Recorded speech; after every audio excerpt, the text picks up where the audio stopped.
And then I want to welcome for the first time on a podcast, I think, Grace, or the Time Traveling Archaeologist. Welcome to the show. Thanks very much. So you are a Ph.D. candidate and an archaeologist and a medievalist. And you also do a bit of, what is it, Renaissance clothing? I think I've seen. Historical in costuming general. in my plethora of spare time. Would you maybe want to share a little bit about your thesis? Yeah, absolutely. So my PhD thesis is focused on the broadest stroke really is the use of myth and legend in heritage tourism. So I've taken a look at the southwest of France, which is Occitanie in modern French, or Occitania in medieval French. And this region is really kind of the perfect microcosm of my case study because of the Albigensian Crusade and the Cathars and the presence of a really kind of insane tourism campaign, which has kind of stripped the history from the region and instead replaced it with a ton of mythology and legends. So when people go there, they're looking for aliens, they're looking for the Holy Grail, they're looking for the Da Vinci Code, as opposed to this beautiful, rich history that is there and the fantastic archaeology that surrounds it. So it's kind of a microcosm of what I see, and I think a lot of people see happening at various heritage sites, especially in the rise of film tourism, where people are kind of visiting sites for maybe the wrong reason or a more destructive reason, and they're not there thinking about the archaeology and the heritage and the history. They're there thinking about something completely different that's irrelevant. So you will fit right into this show. And the idea here is that we will discuss ancient aliens. And we have a segment here on the Cathars. I haven't punished you by forcing you to watch this, but you will get to listen to it at least. Oh, and let's see how, because they start everything quite simple and calm. So let's listen to how they open the whole segment to see if you have any comments on that. And then we might get into the Cathars and their history. Villarouge-Terminès Castle, Languedoc, France. This medieval fortress, dating back to the 13th century AD, served as the final holdout of the Christian sect known as the Cathars. In 1321, the last known Cathar perfectus, Guilhem Belabasta, was burned at the stake here as part of the Holy Inquisition. Do you have any comments? You looked a bit skeptical from the start. Well, I've never heard Villarouge-Terminès pronounced that way before. I've also never heard it called the last kind of refuge of the Cathars before. They were pretty much, at this point, exterminated. They didn't really have any last holdings since 1244. Was kind of their final stand at a completely different castle in Carabous, which is in Languedoc, they're correct. But as far as I'm aware, their kind of stronghold in Villarouge fell far before that. But they did get it correct that Guilhem was the final perfectus, burnt at the stake. That was the official end of Catharism. It was in 1321. So 50-50 to start. So if we rewind a little bit, who is the Cathars that they are talking about? Sure. So the Cathars they're a Christian heresy, which basically just means, I'm sure most people know this already, but it basically just means they don't follow the letter of the Roman Catholic Church. The Cathars had some interesting ideas that aren't really all that different from a lot of other Christian heresies at the time. They're very similar to the Waldensians. You get some Lollard comparisons as well. But the Cathars are interesting in their belief in not just one God, but two. So they primarily believed that the Bible was the work of two different gods. You had the God of light, who was the god mentioned in the New Testament. And then you have the god of darkness, which was the god in the Old Testament. And one of their core beliefs was that humans, or people living on earth, were all people who were actually in purgatory, because their belief was that in actuality, a human soul was a genderless angel, and that angelic spirit belonged in heaven with the god of light, but had been trapped there on earth by the god of darkness. And it was a human's job to live the best, most pure, most perfect life that they could. And they would reincarnate time and time again until they had achieved that perfection and could finally be free of their human bodies and instead return to that angelic spiritual being. So one of the interesting things about them is that they actually kind of, for a medieval religion, they were really equal when it came to the treatment of men and women, rich and poor, because of that belief of the genderless angelic spirit in the human vessel. So they allowed and encouraged women to be preachers and monks as well as men. And one of the things that gets us into our ancient alien theories is that they revered Mary Magdalene alongside all the rest of the apostles as well. And with Catharism, they're basically the proto-vegans. They hated the thought of harming any living thing. They wouldn't eat meat. They allowed the lay people to eat meat and sort of, sustain themselves as they could. But in order to be a perfectus, or they're called bonne femme or bonne homme, good men and good women, in order to achieve that, you would have to basically live on a vegan diet and live in poverty and prayer a majority of the time. Yeah. I think that's the broad strokes of Catharism. Is what we're looking at. So they sound a bit further ahead than maybe the people usually are viewed during this era. Mm-hmm. And I'm listening to it. We get some almost like Scientology mixed into it. Have you seen that too? I have. Yeah, I have noticed that as well. And I should start as well by putting out a disclaimer here, is that I am not pro-Cathar necessarily. I'm not saying this is the perfect religion or anything like that. I'm looking at the heritage they left behind, because the Languedoc region that they flourished in was, at the time, an autonomous region in the southwest. It was not really connected to the Kingdom of France. It was not really connected to the Kingdom of Aragon. They had a suzerainty agreement where the Counts of Toulouse and the Counts of Foix were Occitan. They weren't French, they weren't Spanish, they were Occitan, which is basically an offshoot of Catalan and Basque individual kind of culture. And the Occitan people sort of embraced Catharism because similarly they gave the same, not exactly the same, but a lot more leniency with women inheriting, women in rule, women in power. And the Occitan lords didn't really seem to care what religion their citizens practiced as long as they paid their taxes.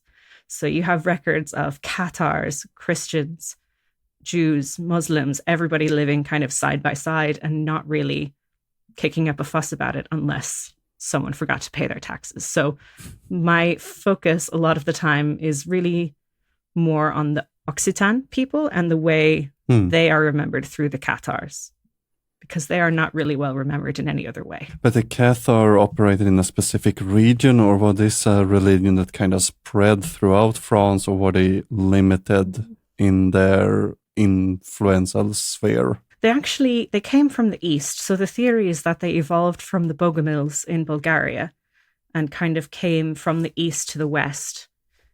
So we have pockets of them in Italy, in northern France, in northern Spain, but where they really took hold and flourished was in Occitania because of that religious tolerance that the lords there allowed, whereas everywhere else it was really stamped out as soon as the first sign of it sort of reared its head. They worked quite well with the other religions, you say. How was this reflected in the society? Do we have any documentation around this, or how can you see this in our historic records? Yeah, we have historic records of people all sort of living side by side. And we actually have several threats from the Pope threatening to excommunicate the Occitan lords if they didn't start, stamping out the heretics that had taken hold. And more often than not, those lords just kind of said, yeah, okay, I'll get right on that. And then did nothing about it at all. So they were the Occitan people, the lords, were very independent of anything, really. Yeah, we have records of people living in small Jewish communities, in the same Christian communities. There are still actually some symbols carved on some medieval houses in a few of the smaller villages that include like the Star of David and the crescent moon of Islam next to the cross of Christianity, to show that the people in that household were welcoming to all of those other religions. But were the Cathars in a position of power, or were they more just part of the larger group in the area? Because in the Ancient Alien show, they're depicted as a quite strong force that was combating the Pope's forces almost. Mm-hmm. So it was much more popular among the lower class, among the peasantry. But it did gain some popularity amongst noble women, especially of the time. There's one woman in particular who I could talk for several hours just about her and her life. But Esclarmonde de Foix was one of the most famous Cathar bonnes femmes. And she was actually on one of the council debates between the Cathars and the Catholics in a kind of a debate for the survival of Catharism. She sat on the debate and argued against Saint Dominic for the ability for Catharism to continue. So that you did have a lot of powerful people begin practicing Catharism. But there were still just as many, if much more, Catholic lords who just didn't have a problem with Catharism. But they were not part of the government of the region. They were, only because of the lords that had converted to Catharism. But again, we see them cooperating just fine with their Catholic neighbors and things like that. Again, one of the big tenets of Catharism is peace and not harming any living things. And that very much extends to warfare. They didn't have any desire necessarily to go to battle outside of the usual territorial protection. What was the name of the woman you brought up? My memory is a bit short. Esclarmonde de Foix. That's a completely new name to me, and it's always interesting to get the women, especially a woman that seems to have taken part of the Catholic councils. Would you maybe shed some light on her, because that's not a story that's really brought up in in the Ancient Alien narrative. It's not a story.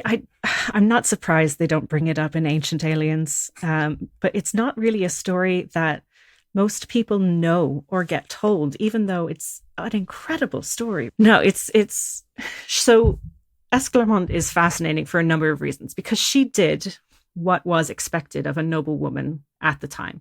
She got married in her late teens, early 20s. She had 6 children.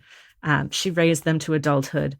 And it was only after the passing of her husband that she began to look at Catharism. She'd always been sympathetic to them, but she began practicing herself, along with a few of her daughter-in-laws and all of her daughters.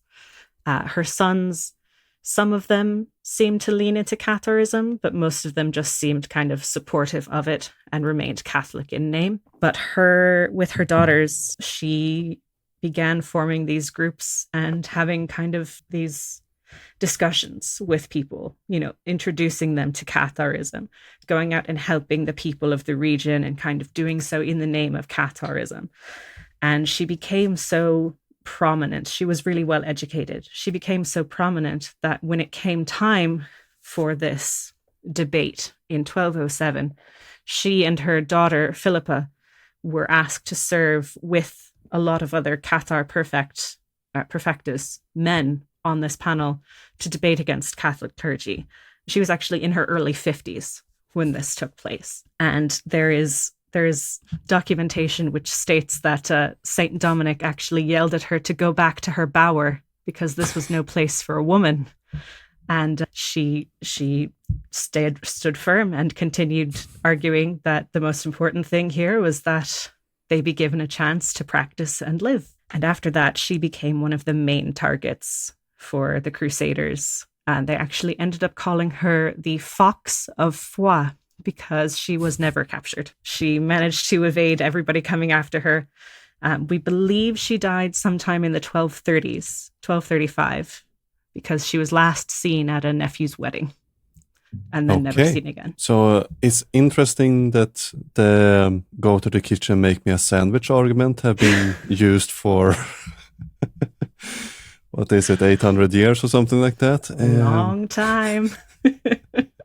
I'm not surprised, actually, but so she was one of the last few influential people of the Cathars, which is rather interesting. But actually, when I read about it, she never pops up in the common sources, really. But she seemed to have been quite an important character about it. Is it because this type of the research into the Cathar has been male-dominated, or is it because they want to look more about this heresy angle and maybe don't really talk about the people in general? Yeah, it really depends on the sources that you're looking at. She doesn't show up in a lot of sources that are written in a more modern sense. If you look at the more original texts, then you'll see her mentioned a few times. And we have different records of her activity throughout history that does survive. You'll see a lot that has been kind of brushed aside, or she won't even be mentioned by name because of, I don't really know why. There's been a lot of undermining of women throughout history, and especially in that region. My theory is that because the French kingdom eventually took control of Occitania, they weren't there on that level of equality with women yet. And so they kind of wanted to downplay her involvement. But actually where I found her most isn't in a lot of English sources. The majority of it is in the French sources, which isn't accessible to a lot of people. I would say probably a majority of people. It wouldn't necessarily be accessible, which is another reason why I'm so interested in talking about this and kind of getting it out there, because English, for better or for worse, is a more universally accessible language, and a lot of the information just isn't available yet. That's quite common issue among several regions. For example, I've usually looked into Vikings, and there's a lot of research going on in the Baltic countries, Poland, Slavic speaking, but they speak or write it in their own language, so it's not as accessible as everybody, but it creates these knowledge gaps among ourselves. But it's good that you bring it forward, and with AI, for better and worse, we might be able to quicker translate this type of research, making it a bit more accessible, which is an upside, and we can discuss the utilization of AI and the backsides too. But what do you see when we look at the tourism of these places? If we go to your thesis there, if we go to, I'm sorry for my French here, Montségur, or, and you complain about the narrator's pronunciation already, Villerouge Termines Castle. There you go, already better than him. Yeah, so it's interesting to see how it's presented, because the big tourism package is that it is the Cathar country. So they want the association with the Cathars, very much so. They have a whole chain of castles called the Cathar castles, which is what my thesis focuses on primarily, are these castles. And I've been to all of them now and kind of seen the varying levels of how they portray the Cathars and how they kind of explain the Albigensian Crusade and what happened here. And some of them do a fantastic job. Montségur, for one, is a really great interpretation of what happened. They have a stunning archaeology museum in the village down below, a really nice interpretation and visitor centre. You have to climb for half an hour up nearly vertical mountain to get there. But, if you do go and you make the effort, there's a memorial there because for people who aren't familiar, Montségur is commonly called the last stand of the Cathars because that's where a good number of them, including Esclarmonde de Foix, 3 of her daughters and 4 of her grandchildren were killed at Montségur because they fled to hide there. But 250 people were killed at Montségur, and there's a memorial to them there. But then you go and you look at other places, like the town of Béziers, where there was an enormous massacre. It's supposedly where we get the phrase, kill them all, God will know his own, from. And some high estimates say 20,000 people were killed there, but I don't think that's actually possible given the population at the time. But we are looking at close to around 7,000 people murdered, whether they were Cathar or Catholic. And in this whole village, there is not one memorial to what happened here. So you get completely different levels in the tourism of what you're actually seeing. And so much of it has to do with myth and legend and the supposed treasure or the Holy Grail or the Ark of the Covenant, Da Vinci Code stuff instead of actual history. Is it because that seemed to be more profitable, or is it just that these packages sell better, or have you looked into that part? Yeah, with some places, it's definitely because it sells better. But I think with other places, it's just a general ignorance that they just don't really know the actual history very well. And so most people will push the narrative of the treasure and things because it's more exciting. It's more fun for the family instead of serious people wanting to learn about history. Yeah, Does that make sense? Yeah, it makes sense. I've seen the tour packages sold by many of these ancient alien hosts. You can go and pay, 10,000 euro to go with Van Daniken to Egypt and all of that. So it sells quite well. But it does, yeah.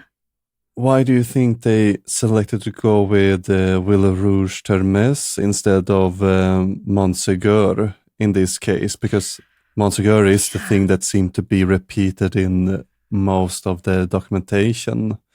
Is it maybe tourism aspect? Because I know that some regions try to sell in that come here and make your alien show and, get tourism in there. Or is it just that there had something happened there? So honestly, for Villerouge, I think it's just because it's more accessible. Like I said, Montségur it's a hard climb.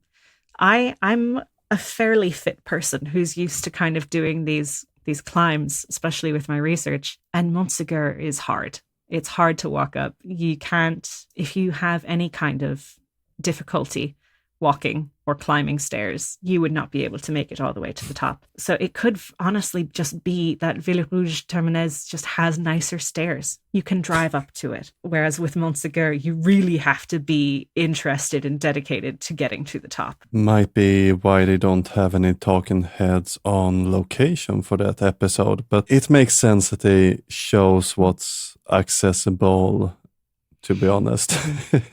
Yeah.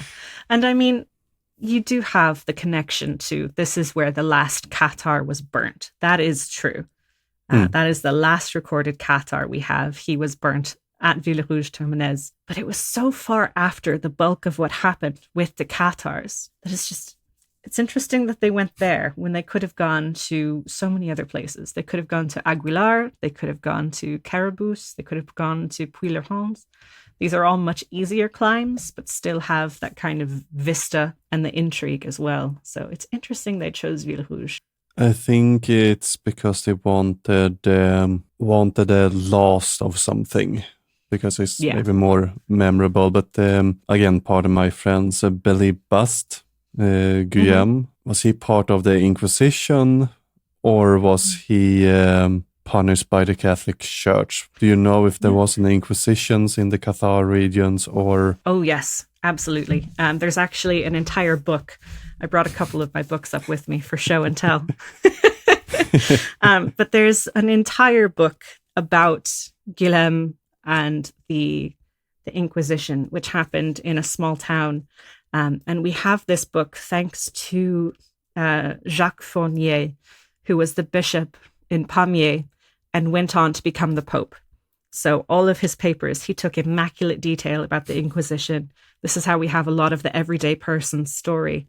And he took such good detail that then when it was preserved in the Vatican archives, we were able to pull it out and look and see day to day of what was happening and the Inquisition that Guilhem Bilbasta went through, along with a lot of other influential Cathars at the time. So we preserve them in a way through the Inquisition process, but do you have any original text preserved from the religion, or is it just accounts by other people? Yeah, most of the documentation, the original documentation, has been destroyed. What we have of Catharism is really sort of in that history is told by the victor viewpoint. So we have those Vatican records and the Inquisition records. We do also get a couple of 3 different people writing at various points who are contemporary to the story. We have one who's an Occitan troubadour, and he writes during the early part of the Albigensian Crusade. We have one who was a Cistercian monk with Bernard of Clairvaux, and he writes through the early part as well. And then we have someone who was born Occitan and raised Catholic, who kind of has an interesting middle ground perspective. And he comes in a little bit later and sort of ties up the story with us in a bow. So there are these 3 original texts, and they have actually been translated into English and a few other languages as well. So those are out there and accessible. But as for original documents for the Cathars, we have almost nothing. What do you know about Rex Mundi? Rex Mundi? Oh, not a lot. Do tell. Let's see what the aliens have to say about it. Oh, Lord. It was heresy to believe that there is a force as strong as God, and the Cathars certainly believed that. The Cathars believed in an evil force, a force that was here to corrupt humans. The Cathars referred to this force as Rex Mundi. Rex Mundi means the king of the world. He is essentially a type of demon. Rex Mundi will lead you from your path with material temptations. Interesting. I have not come across that name in my research. I've been looking into the Cathars for 3.5, almost 4 years now, pretty exclusively, and that's not a name I'm familiar with. I know I've heard little bits and pieces, maybe on the more esoteric side of things about Rex Mundi, but I think what they're trying to talk about is the whole idea that there are 2 gods. Yeah. They're the God of the New Testament and the God of the Old Testament. And I think they're probably trying to give the dark God, the God of the Old Testament, the name Rex Mundi, when in reality it's just Satan. It's just the devil. He would have been referenced as the devil. Yeah, the whole idea with just this episode that this is from is that there is good aliens and bad aliens, and the bad aliens are those who cause mental health issues. And I guess the Cathars in that sense are a good use for this type of idea, but I guess so. I guess, you take the people who already believe in 2 different deities and throw aliens at it, anything will stick. But, oh boy. No, I don't think so. I found nothing in my research to indicate aliens are part of any of this. Oh, bummer. Here I thought we had really stunned the smoking expert. Gun. No, I will say there is reference to aliens in this region. The mountain of Bugurach, the Pic de Bugurach, is a phenomena called kind of an upside down mountain because the geological layers are kind of flipped upside down thanks to the different tectonic plates. So when people first started going out there and noticing that, they were like, this mountain is upside down. It must have been lifted and turned upside down by the aliens in their spacecrafts. But it's just plate tectonics doing their thing. But people believe so strongly in the aliens of this region that in 2012, people Do you remember when the world was supposed to end in 2012? Yeah, I Mayan remember. Calendar. Yeah, weren't we all hoping? But so many people believed that Bugarach was where the aliens would come save them, that about 10,000 people gathered by this mountain in a village of 200 residents. And it scared the French enough that they called out the military to make sure there weren't any mass suicides. So I have another book here called Le Montagne Inversée, which is written by two journalists who had been sent to cover the 2012 phenomena. And then they revisited the idea and everything that had happened 10 years later, finding it all to be nonsense, of course. As usual, but you know that the world really ended, but on a metaphysical level. Right, exactly. Yeah, you just don't see it. People just don't get it. And then they sell another course instead. But have you seen any ancient alien tours when you've been looking at the different pseudo or type of excursions? Yeah, I have. I've actually encountered some of them in real life. When I'm at the sites doing my research, there will be these groups of people who kind of come up and just sort of sit and commune with the area around them. And you'll get invited. I've been invited actually on a couple of them, these spiritual retreats, to go and commune with nature in these sites and speak to the higher powers that surround us. So yeah, it's Have you taken them up on the offer? I haven't yet. No. Another interesting phenomena that happens in this region is people will come up to you and be very familiar because they're convinced that you've met in a previous life. And there's this belief in the region that everybody who moves there was actually the spirit of a reincarnated Cathar moving home. So I've been approached by many people saying that we had past lives together as Cathars, which is interesting. It could be, if you find the right old lady, it could be a very good dating system. Because I've had an old woman approach me and say, "You used to be married to my son. He's just over here. Come meet him." So she shot her shot, but I was sitting with my husband at the time, so it didn't work out for her. Your husband didn't want to give you away. Well, no, we were speaking in French, and he doesn't speak French yet, so he was just smiling and nodding the whole time. He was ready. He was ready to give me away. Last castle she dragged me up to. Yeah, I know it. I think I will, since we're talking about aliens, make your life a bit more spicy and interesting. And we will go to a different region in France, Rennes-le-château. That's, of course, is famous for its treasures, its connection to the Visigoth, and a special church there. We have talked about it in the past, but this is another of your research interests, as I understand it. Yeah, so I actually did my master's on Rennes-le-château.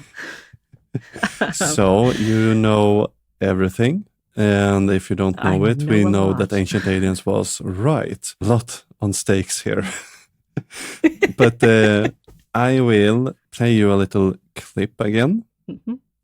Before Marie's death, she had promised to tell someone the secret. "I will tell you the secret, and you will be rich beyond your wildest dreams." And what she said was, the people of this village walk on enough gold to make them wealthy for 100 years, and they have no idea. And the secret, she was never able to speak it after she had her stroke. So what was Marie talking about?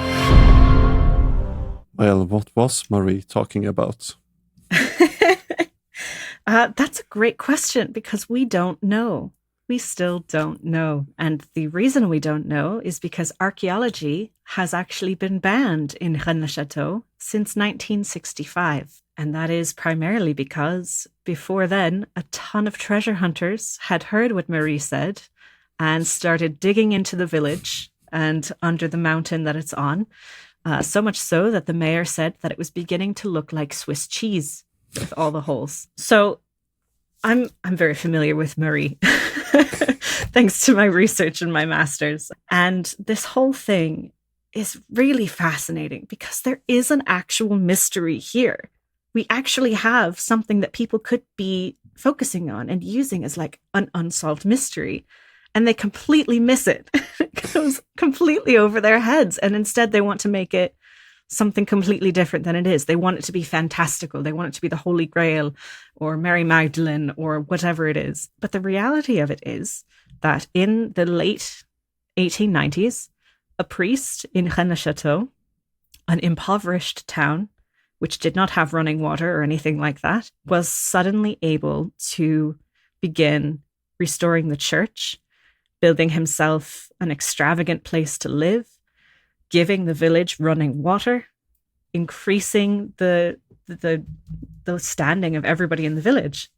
Suddenly he had all of this money to draw on, and we have no idea where it came from. We have no idea.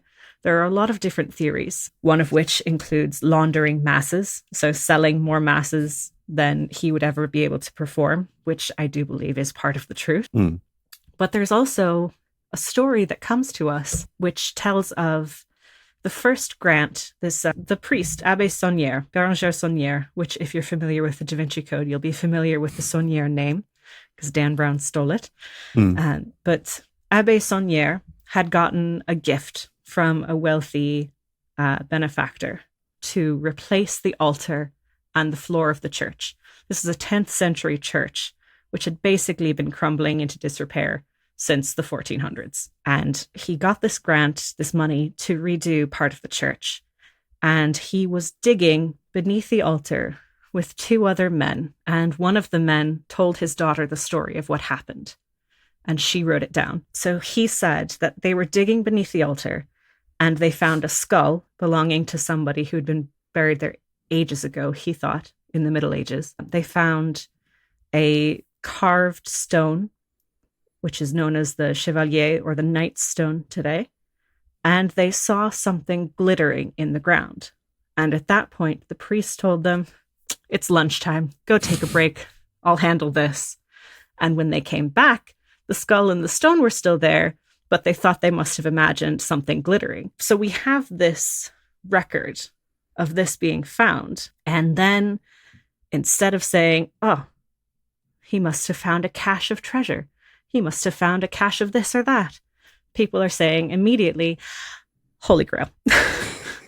Holy Grail, Ark of the Covenant, something phenomenal. And, it wasn't an uncommon practice for the longest time. I'm sure you'll be familiar as a Viking scholar, for people to bury wealth in the ground, to people to kind of hide treasures or offerings of gold and things like that in the ground. It's not an uncommon thing, but nobody went there.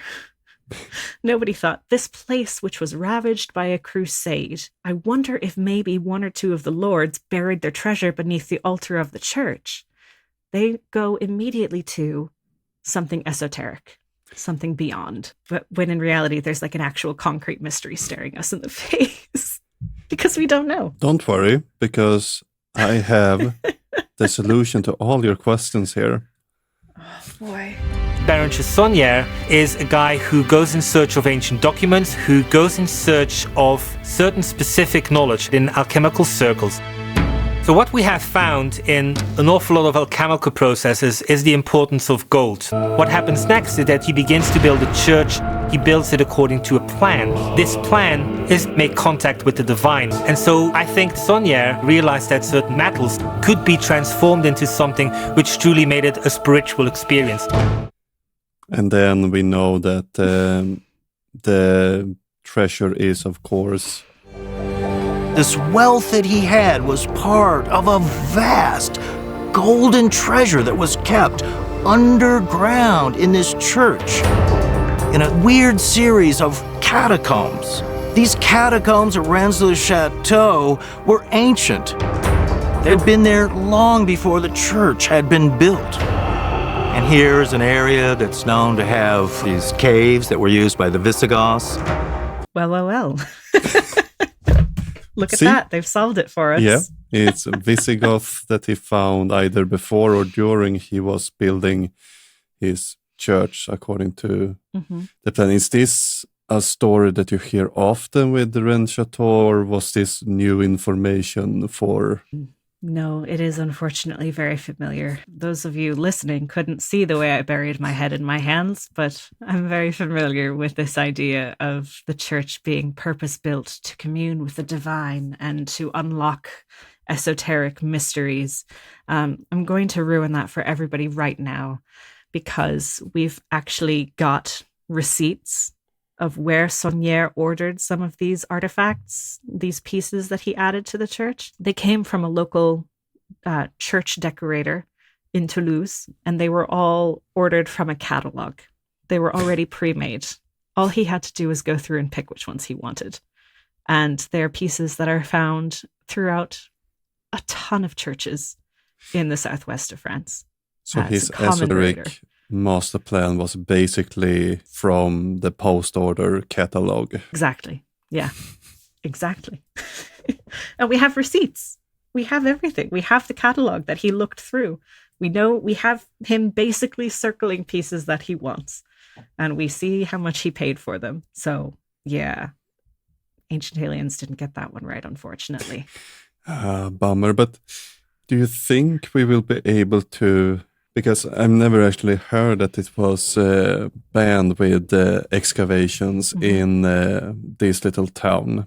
Do you think they will lift it soon, or is it just we don't want treasure hunter here? How is the tourism in this place? Have you looked into that, or is this a little bit after your... It is completely after my main area of focus, but it is, again, I did my master's thesis on it, titled Heritage as a Hoax. Because the whole thing was created in the 1950s. The man who purchased the land from Marie Denarnaud, who was the Marie they were talking about earlier, he made this whole thing up to get tourists to come to the town. It was specifically created as a tourist trap, as a tourist plan. And he just so happened to have a treasure hunting group that he loved to bring around and show off things to. And he wrote a bunch of documents about the history of Rennes-le-château, which were then placed in the Bibliothèque Nationale. And kind of then when people went in looking for history about Rennes-le-château, they found this account and pretty much nothing else. The Priory of Sion was founded in a similar way, which is, again, if you're familiar with Da Vinci Code, the Priory of Sion was reportedly started in 1099 in Jerusalem, but in actuality it was created in 1956 by a man called Pierre Plantard, who wanted to convince people that he was the rightful king of France through the Merovingian line. And it just spiraled so far out of control, and people kept coming in and digging and would be digging up graves. They have a padlock on the cemetery now because people would go through and dig up graves. But the whole thing just started as a tourist trap, and it continues to be to this day. And it's really unfortunate because there are some interesting claims. We may actually have those catacombs underneath the church. There are some GPR scans that show that it's possible. But I don't know that in my lifetime, France will allow anyone to actually excavate. They're very much saying a blanket no right now to anything. All because someone was making up a little story. And the guy that purchased, if I don't remember very wrong, it's Noël Corbeau, right? Who was a restaurateur in France. But something that's often left out in the whole discussion, you brought up a little bit about where he got some of the money, but this is based on my own translation of France documents. And as you know, my French isn't the best. He was presented in the ecclesiastic court, Saunière, and convicted. Usually something that's left out of this narrative. Is it, again, because you only find this source in French, or is it just not as interesting because criminal priest might be even more better if you want to sell this story? Yeah, I think it gets left out partly because of the language barrier, but mostly because it's just not as good a story. It's a much better story if there are no criminal charges. And it's just this priest with a massive wealth discovered from somewhere beneath his church. And he dies with the secret. But yeah, in reality, he was taken to ecclesiastical court 3 times at the end of his life. 3 different times. 3 times. And I think that says quite a bit about the number of masses he trafficked in and the amount of money he was able to make. But then we do still have that little nugget of somebody did witness him uncovering something. And we don't know what it is.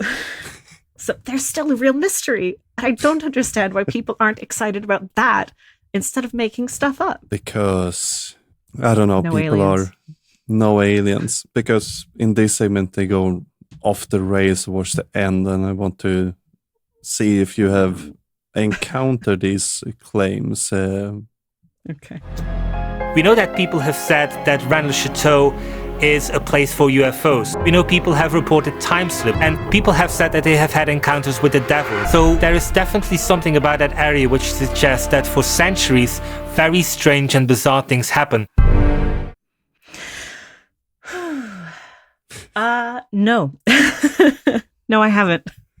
I have not encountered any time slips or aliens or devils. I do know a couple of different reported encounters with the devil that happened in the Middle Ages, but those tend to be all over the world as well. We always have stories about people encountering the devil, various places. So we don't see it any more here in this region than anywhere else in the world. Hotspot for supernatural stuff in general. No, not really. Although I have spoken to a few different mediums in my research who say that there is a lot of energy in the region because of the atrocities committed during the Albigensian Crusade, which I would be more inclined to believe than anything about an aliens or the devil. When a lot of horror has happened in a place, I do think that you can kind of feel that, but not in like a spooky, there are ghosts looking over my shoulder kind of way. No aliens watching me from above sort of thing. Just a heaviness that is just kind of there when you know bad things have happened somewhere. And I think that's just within our own psyche. But according to the ancient alien theorists, as they usually say in the show, it's written terriblis est locus iste on the church, or this place is terrible. Yeah. A common mistranslation, which is meant to invoke the terrible might of God, not this place is terrible as in horrible bad things have happened, the aliens are coming. It's meant to invoke awe in God, nothing else. But this place, to go back a little bit, it was part of the Cathars region, or do I misunderstand you? Because the French Crusades are new territory for me, at least. So yes, Rennes-le-château did exist during the time of the Albigensian Crusade, but unlike so many other villages in the region, it was not affected. The overlords of the area were Cathars, but though they lost their stronghold in that region within the first year of the Crusade, in this specific part of the region. And so Rennes-le-château remained Catholic and had a Crusader overlord from 1210 all the way through the monarchy of France. So the treasure could be Cathar, and that's how it could be the Cathar overlords that store their hidden or try to save their gold? It could be. It honestly, it could be. It could have been that they knew that the Crusaders were coming, and so they buried their gold beneath the one place they assumed that anybody crusading for God wouldn't attack, the altar of a church. We have that burial there, the skull that I mentioned earlier that Saunière found. It actually has an injury. It was pierced with a halberd. So we know, thanks to carbon dating, that it belonged to a man who is between his late 30s, early 50s, who died between 1280 and 1314. So that's around the time of the Inquisition, and when there would have been battles still going on between the Crusaders and the Cathars, the Crusaders and the Spanish to the south. So it very well could have been something that was buried at that time. And that could be the Cathar treasure or even a Crusader treasure, if you want. Do we still have the stone and the skull, or do we just have one of them? So we have the stone. That is in the museum at Rennes-le-château. So you can go in and see a lot of the documents and the stone. It's all still there. And the skull is not on display. It was actually lost for quite a few years. About 50 years it was lost. It was actually just returned in 2014. Okay. And sent to different labs, one in Carcassonne and one in Toulouse for different testing. And so I believe a group of anthropologists in Toulouse still have it. Because, I mean, it would make sense if you want to hide something, to hide it with a body. As you say, there is a mystery, but not maybe necessarily an alien mystery, as someone might want to say. Or was it common in French grave for the era to add gold, for example, treasures or things for the afterlife in the grave? Do we see the same in the region for Christians, or is this, must it have been added? Do we see that type of grave? We don't tend to see grave goods like that associated with Catholic or Christian burials. And we don't actually have any Cathar burials to examine, because if somebody was a known Cathar, their corpse was actually dug up and burnt as a heretic, along with any living Cathars that they had. So we actually only have 2 bodies of Cathars, and they were not buried in a normal manner. It wasn't common to bury treasures like that with most Christian burials in the region, but it is common to hide things under altars. And it could very well be that the treasure was added later, because during the French Revolution, there was this time of turmoil when a lot of Catholic clergy were fleeing to Spain or to Italy to try to avoid the revolutionary persecution. And we do have record from one of the previous priests at the church that he did bury some of his wealth at Rennes-le-château before he left, and he died in Spain, so he was never able to come back and claim it. So it could very well be a stash from the late 18th century as opposed to the 13th or 14th. So we have a few different threads of what the treasure could be that nobody seemed to really care about, interestingly, because that sounds nobody seems to be following. It sounds so much more plausible, doesn't it? I mean, if the Catholic priest hide his treasure, I mean, if I were a priest, I would put it somewhere where I could easily go and get it later, as in a church sense. Who expect that priest? And even if the revolutionaries probably were a bit upset with the church, they were most likely Christians and would have probably more respect for the church than, raiding the priest home, for example. They would just tear out everything nail by nail if they needed to find whatever they were looking for. So, I mean, it makes sense if you want to hide something in the church. The logic is there. It's just a step that so many ancient aliens people kind of jump over instead. It's not connected to any sort of, I know that some crusaders or knights left treasures and swords. For example, those surviving Battle of Agincourt left their swords in particular church. It could not be connected to some sort of tradition. Or are you not familiar with that in this particular church? Yeah, I'm familiar with that tradition in other places, but there is no evidence of that happening in this particular church. I cannot understate how important this church was. There was no importance of this church whatsoever outside of the people living there. At the highest population that we have record for, there were 300 people living there. Currently, there are 72 full-time residents. So it's not a huge church. It's not a big, important church in the area. Rennes-le-château is certainly not the biggest village in the area. It's a 10-minute drive to another much bigger village with another church. So I don't know, aside from Noël Corbu and his myth, what made people interested in this village, which is maybe why he did it, to try to bring back some tourism money and encourage people to come to Rennes-le-château again. But it's not that important. It's not. What's your favorite pet theory about Rennes-le-château? Do you have any, if I could decide what is true or that I want to be true, what do I want it to be then? I think, personally, with all of the research I've done on it so far, I believe that Saunière found some small stash of gold or silver that had been left there, maybe by the Crusaders or maybe by the priest from the 1700s. And I think he found that. And then he was also trafficking in masses.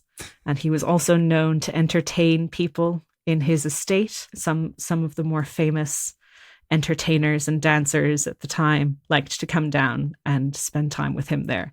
So I wouldn't be surprised if it was a combination of a small fortune in that gold from beneath the altar and then just scamming his way into the rest. That's what I personally think it is. Then we're a little bit on the same page. I didn't know about the treasure under the altar. I didn't know that he was up 3 times. I thought it was just 2 times, but I think we will put an end here. And Grace, if people want to hear more of you or learn more about what you're doing, where should they head off? So I have a presence on TikTok and Instagram. Both are at the Time Traveling Creative, or you can search the Time Traveling Archaeologist and find me just as well. Always happy to answer people's questions on either platform about the time period, about heritage tourism. I go on a lot of rants about not looting and not doing graffiti on various sites. So yeah, come find me there and say hello. And if people want to read your master, is that possible? Do you have it online or should they just reach out to you? Do you have it on Academia or any other of those sites, for example? I haven't put it on Academia yet. I am planning to do so soon. So you can keep searching Academia until I actually get it up there, or you can send me a message on either TikTok or Instagram and I'd be happy to share it with you from there. Awesome. And when do you think your PhD will be done? How much time do you have left? I am projected to finish in 2025. Hopefully that will actually happen. So I should be defending in the fall of 2025 or spring of 26. And then hire me. Definitely. And we hope to read about your research on the tourism trade there. Looking forward to it, but thank you very much for your time, Grace, and I hope that we sync up one other time because it was very interesting to hear what you had to offer. Thank you for having me. It was lovely talking to you.